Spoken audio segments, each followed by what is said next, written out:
किसी ने बड़े कमाल की बात कही है कि अपने जीवन को ऊपर वाले को सौंप दो, क्योंकि आप जीवन भर में जो कर सकते हैं उतना तो वो एक पल में कर सकता है।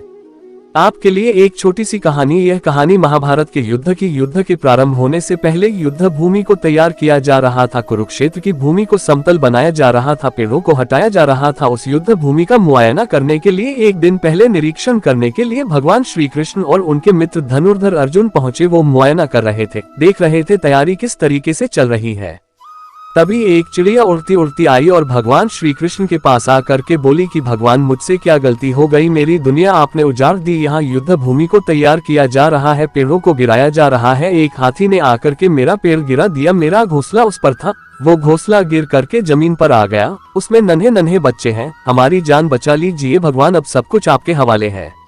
भगवान श्री कृष्ण ने कहा कि मैं इसमें क्या कर सकता हूँ, मैं तुम्हारी मदद नहीं कर सकता, ये तो नियति का पहिया है, समय का पहिया घूमता चला जाता है, इसमें मैं क्या कर सकता हूँ बताओ। वो चिड़िया रुआंसी हो करके बोली कि भगवान, मुझे बस एक इजाजत दे दीजिए। भगवान ने कहा कि बोलू, क्या पूछना है, क्या इजाजत चाहिए। तो उस चिड़िया ने कहा कि भगवान, मैं आप पर विश्वास तो कर सकती हूँ ना। भगवान ने हाँ भरी।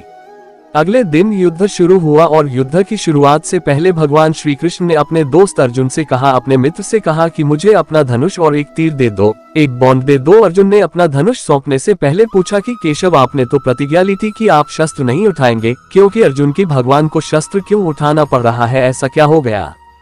तो भगवान श्री कृष्ण ने कहा कि उस सामने हाथी देख रहे हो, उस हाथी ने उस चिड़िया का घोंसला गिराया, उस पेड़ को नष्ट कर दिया जिस पर उस चिड़िया का घोंसला था, मुझे कुछ तो करना पड़ेगा। अर्जुन समझ गया भगवान श्री कृष्ण ने वो धनुष लिया है, एक तीर छोड़ा, लेकिन ये क्या, वो तीर जा करके हाथी को लगा ही नहीं, उसके गले में घंटी लटकी थी, उस पर जाकर के लगा और वो घंटी नीचे जमीन पर गिर गई। अर्जुन हंसने लगा और कहने लगा कि माधव, आपसे नहीं हो पाया, मुझे मौका दीजिए, 1 मिनट में उस हाथी को नष्ट कर दूंगा, खत्म कर दूंगा।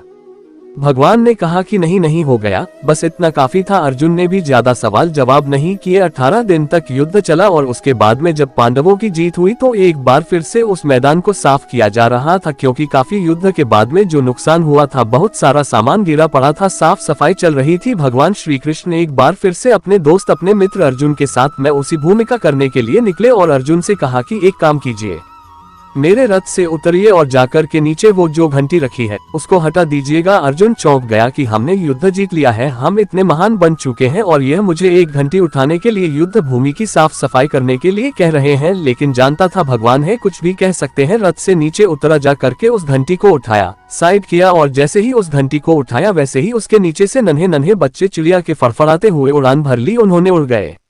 अर्जुन की आंखें नम हो गईं। उस घंटी के नीचे था वो घोंसला उस चिड़िया का जो मदद मांगने आई थी। 18 दिन के युद्ध में वो चिड़िया और उसके बच्चे सुरक्षित रहे, क्योंकि घंटी वहां पर उनका सुरक्षा कवच बनकर आ चुकी थी। चिड़िया ने शुरुआत में सिर्फ ये कहा था कि क्या भगवान, मैं आप पर विश्वास तो कर सकती हूँ ना, और भगवान ने हाँ भरी थी। कहानी बहुत छोटी है लेकिन हमें सिखाती है कि दुनिया में हमारे सामने चाहे जो परिस्थिति आ जाए, एक काम कीजिएगा, अपने जीवन को ऊपर वाले को सौंप दीजिएगा, क्योंकि आप जीवन भर में जितना कर सकते हैं उससे कहीं ज्यादा तो वो एक पल में कर सकता है। हमेशा आपसे कहता हूं कि ऊपर वाले के आशीर्वाद के साथ, अपनी सच्ची मेहनत के साथ और अपनी फैमिली के प्यार के साथ कर दिखाओ कुछ ऐसा कि दुनिया करना चाहे आपके जैसा।